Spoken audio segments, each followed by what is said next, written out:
سہیل وڑائی صاحب کا کالم اس کے اوپر بہت پروگرامز ہوئے, بہت تبصرے تجزیے ہوئے. کالم کے اندر چند ایک حقائق جو انہوں نے بیان کیے, انہوں نے کہا جی محسن نقوی صاحب جو اس وقت منسٹر فار انٹیریئر ہیں, ان کے ذریعے میں نے کافی پیغامات بھجوائے ملاقات کے لیے, میسیجز پہنچتے رہے. اس کے بعد مجھے بتایا گیا کہ میسیجز پہنچ گئے, تو پھر کالم کا حوالہ دیا. برسلز کے اندر یہ سارا یہ گیدرنگ ہوئی, اس کے بعد انہوں نے کالم لکھ دیا.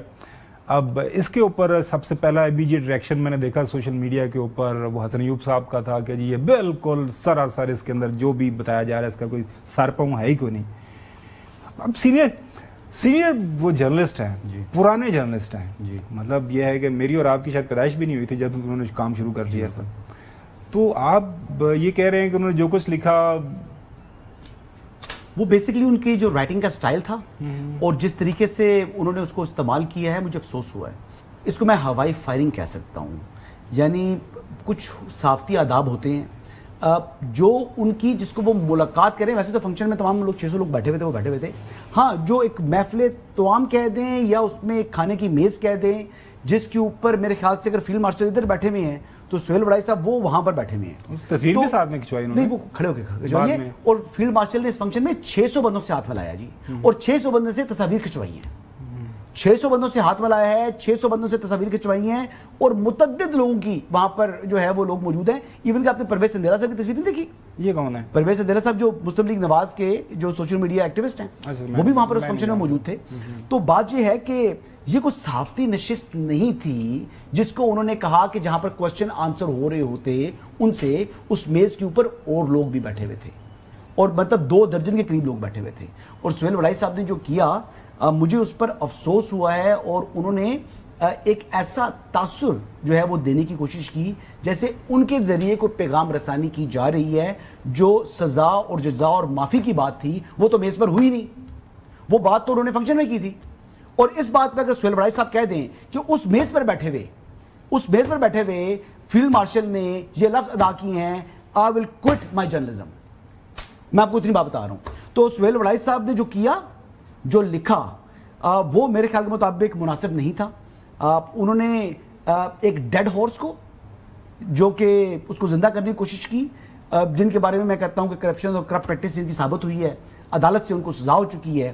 اور مقبولیت کی بات کر رہے تھے ہمارے ایک بڑے تجزیہ کار ہیں, تو مقبولیت تو کا عالم یہ تھا کہ دیکھیں جس کے پیچھے عوام کھڑی ہوتی ہے نا, اس شخص کو, اس لیڈر کو دنیا بھی عزت کی نگاہ سے دیکھتی ہے. جو بائیڈن کی ٹیلی فون کال کو ترسنے والا وزیر اعظم تھا ایک طرف, اور ایک طرف ہمارا فیلڈ مارشل ہے. انہوں نے جناب ان کو بلایا بھی, اور ملاقات کے بعد جب ان کی میڈیا سے گفتگو ہوئی تو کہتے ہیں اٹ واز آنر میٹنگ ہم. یہ امریکن پریزیڈنٹ کہہ رہا ہے ہمارے فیلڈ مارشل سے. تو یہ باتیں اگر آپ دیکھیں, حسن کی بات کو آگے کنٹینیو کروں گا کہ دیکھیں سر, مسئلہ ہے کہ چیف آف آرمی اسٹاف آج یہ کام کیسے کر رہے ہیں, کیوں کر رہے ہیں؟ کیونکہ آپ کو فیلڈ مارشل کے بچے خاندان کی کوئی کرپشن, کوئی ٹھیکے, کوئی لین دین نظر نہیں آئے گی. یہی چیز شیخ محمد میں بھی کامن ہے, ادھر بھی یہ چیز نہیں ہے. یہ قوم جو آج کھڑی ہے وہ اسپاٹلیس آدمی کے پیچھے کھڑی ہے, جب ایماندار آدمی کے پیچھے. اور ان کا پورا جو کریئر ہے 38 سال کا 34 سال کا جو بھی ہے, وہ میرٹ کے اوپر ہے. کسی کی فون پہ سفارش پہ یہ آگے نہیں بڑھتے رہے. ان کو تو دنیاوی طور پہ ہر طریقے سے روکنے کی بھی کوشش کی, لیکن اللہ تعالیٰ کی مدد تھی تو بچ گئے. بٹ وہ جو میں کہہ رہا ہوں کریڈینشیل جو ہے اس آدمی, جب اس آدمی کی اپنی جیب کی فکر نہیں ہے, ٹھیک ہے, احساس نہیں ہے, اور قوم کا درد ہے, وہ آدمی اٹھا رہا ہے چیزوں. اس درد کے اندر اس قوم کے لیے, ان شہیدوں کے لیے جنہوں نے گولیاں کھا کے اپنی جانیں دی ہے, بچے چھوڑ گئے پیچھے اس ملک کی خاطر, اس کے بیچ میں, اس تسلسل کے بیچ میں گنبد صاحب کوئی بھی آئے گا وہ رگڑ دیا جائے گا.